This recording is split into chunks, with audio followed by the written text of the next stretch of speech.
سلام دوستا، وقتتان بخیر. خدا کنه جور سیا سلامت باشی. باز ما اومدیم به یک ویدیو آموزشی که در گوشی های سامسونگ قابل دسترس است.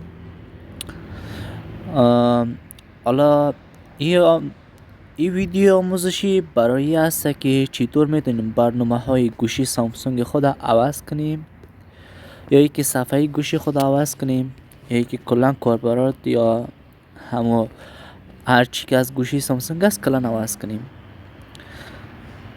خب در قدم اول میریم به تنظیمات گوشی.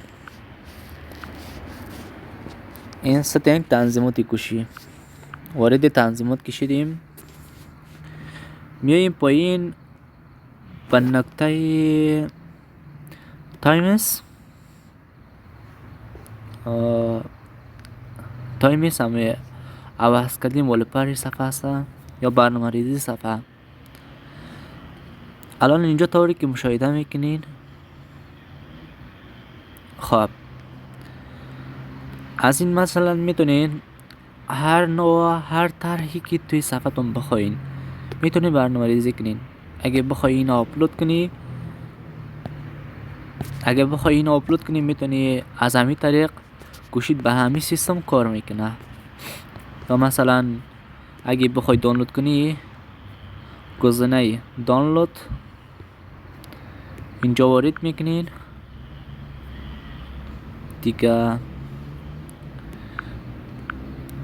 یکم هم زمان میبره که تا دانلود شوی. درست الان دانلود میشوه. خب در قدم بعدی، الان که دانلود شد، در قدم بعدی ما میتونیم اپ پلی، یعنی میتونیم پلیش کنیم روی صفحه مون که برنامه ریزی گوشیمون با طوری که توی صفحه نشان داد و همین جور باشه.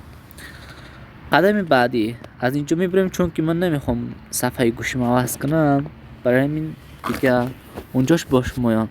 قدم بعدی اگه بخوای که یا عکس جدید دیگه، والپر، عکس زمینه، طرح زمینه قفل گوشی یا صفحه گوشی بخوای عوض کنی، از اینجا میخوای عکس انتخاب، میتونین عکس انتخاب کنین، کاملا رایگان، ولی فقط با اینترنت کار میشه، اما زیاد مصرف نداره، یعنی خیلی کم.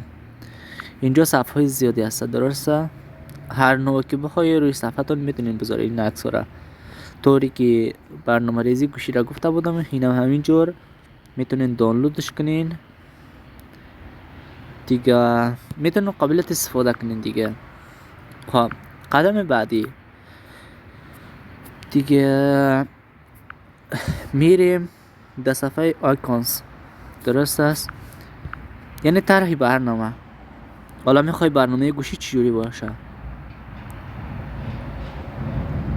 اینجور میخوای طرح برنامه گوشیت باشه یا کلا اینجور باشه، یعنی هر نوعی که بخوای هست، هر نوع که بخوای برنامه گوشیت عوض میشه، هر نوع که بخوای، هر جوری که بخوای برنامه گوشیت کلا با اینا میتونی عوض کنی. بعد دیگه قدم بعدی و میریم هودس تایم، یا اما تایم گوشیت میگه، یا ای که در پشت تایم وقتی که برش ما یک پیام میاد یا یک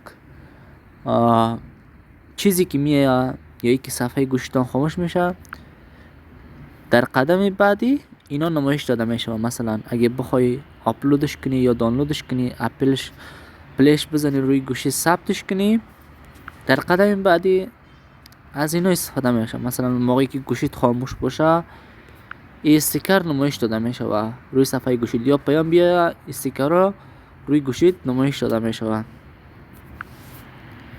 خب قدم بعدی چیه؟ حالا اینجا چند نکته مهم هستن.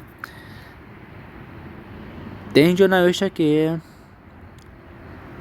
purchase time، چیه که من دانلود کردم، درست هستم؟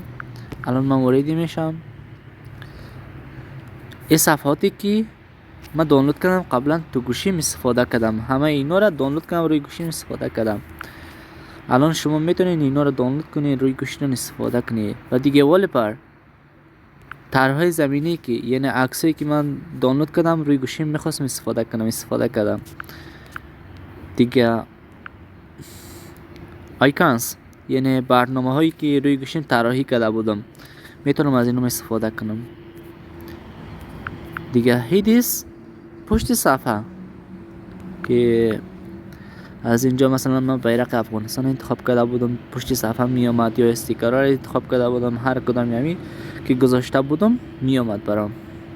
خب دوستا خدا کنه جور موفق باشید انشالله، که امیدوارم تا آموزش های بعدی چینل ما را سابسکرایب کنید و زنگوله را بزنید تا ویدیوهای بعدی هرچی اگه شما درخواست داده باشین دیگه میتونین برای ما درخواست بدین تا ما ویدیوهای جدیدی برای شما آماده کنیم و شما بتونین تا ایجای گوشی به مشکل بر نخورین. هر نوع ویدیویی که شما میخواین دیگه برام کامنت کنین یا پایین ویدیو کامنت کنین برام دیگه، من براتون آماده میسازم انتشار میکنم.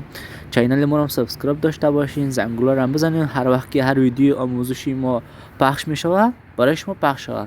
خدا کنه جور صحت موفق باشین.